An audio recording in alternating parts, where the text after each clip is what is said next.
మన ప్రభువును రక్షకుడైన యేసుక్రీస్తు నామములో మీ అందరికీ శుభాలు తెలియజేస్తూ ఉన్నాను. ప్రియులారా, దేవుని వాక్యము ధ్యానిందాము.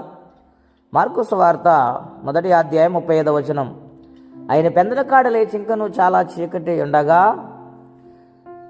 బయలుదేరి అరణ్య ప్రదేశమునకు వెళ్ళి అక్కడ ప్రార్థన చేయుచుండెను.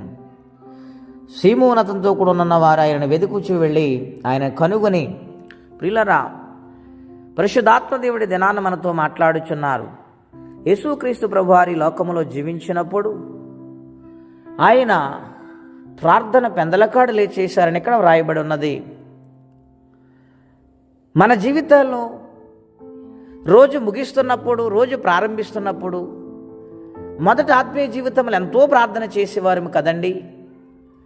మరి ఇప్పుడు ఆ ప్రార్థన ఉన్నదా? ఎందుకు ప్రార్థన చేయలేకపోతున్నాం? ఈ ఉదయకాలము దేవుడు మాట్లాడుతున్నారు. ఆయనే ప్రార్థించారు, ఆయనే ప్రార్థనతో ప్రారంభించారు. ఎందుకంటే ప్రార్థన శక్తివంతమైనది, ప్రార్థన బలమైనది. అసాధ్యమైన కార్యాలు సుసాధ్యముగా మారాలంటే ప్రార్థన అనేది చాలా అవసరమైనది.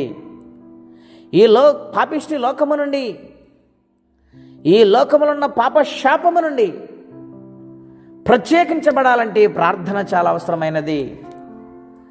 ప్రార్థన అనగా ఆయనతో సహవాసము. యేసుక్రీస్తు ప్రభువారు తండ్రితో సహవాసము చేశారు గనుక ఎన్నో గొప్ప కార్యాలు ఆయన చేశారు శరీరధారిగా ఉన్న దినాలలో. ఒక రోజున మార్కు సువార్త 9:29 ఉంది. ఒక రోజున తండ్రి కుమారుడు తీసుకుని వచ్చి, నా బిడ్డ దెయ్యం పట్టింది అని శిష్యులు చెప్పినప్పుడు వారు ప్రార్థన చేసినప్పుడు ఆ దెయ్యం వెళ్ళలేదు. అప్పుడు యేసుప్రభువారి దగ్గర తీసుకుని వెళ్ళారు. యేసుప్రభువారు శిష్యులను గద్దించి ఆయన ప్రార్థించినప్పుడు ఆ యొక్క దురాత్మ ఆయన విడిచి వెళ్ళిపోయింది.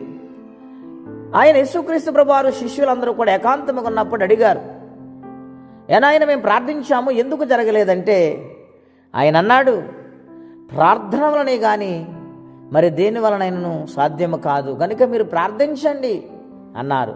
ఈ దినాలలో ప్రార్థన ఎక్కడుందండి? ఎవరు సమయం ఇస్తున్నారు ప్రార్థనకి? దేవునితో ఎవరు సహవాసము చేస్తూ ఉన్నారు? ఒక్కసారి ఆలోచన చేసి మరలా ఆత్మీయమైన దినాలు జ్ఞాపకము చేసుకొని దేవునికి సమయం ఇచ్చి ప్రార్థించేవారిగా మారాలని, అనేకమైన సమస్యలను విడుదల పొందాలంటే ప్రార్థనే శరణ్యము గనుక దేవుని సహవాసము చేసి మేలు పొందుకోవాలని, సమాధానం పొందుకోవాలని కోరుకుంటే మాటలు నేను ముగిస్తూ ఉన్నాను.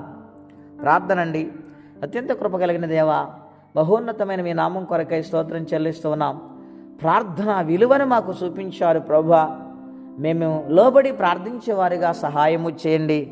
ఎవరే సహాయము కోసం ఎదురు చూస్తున్నారు, ఏ సమస్యల్లో ఉన్నారు, కనికరం చూపి సహాయం చేసి మహిమ పొందమని ప్రార్థన చేస్తూ ఉండగా ఆలకించి అంగీకరించమని యేసుక్రీస్తు వారి పుణ్యనామంలో ప్రార్థించి వేడుచున్నాము తండ్రి.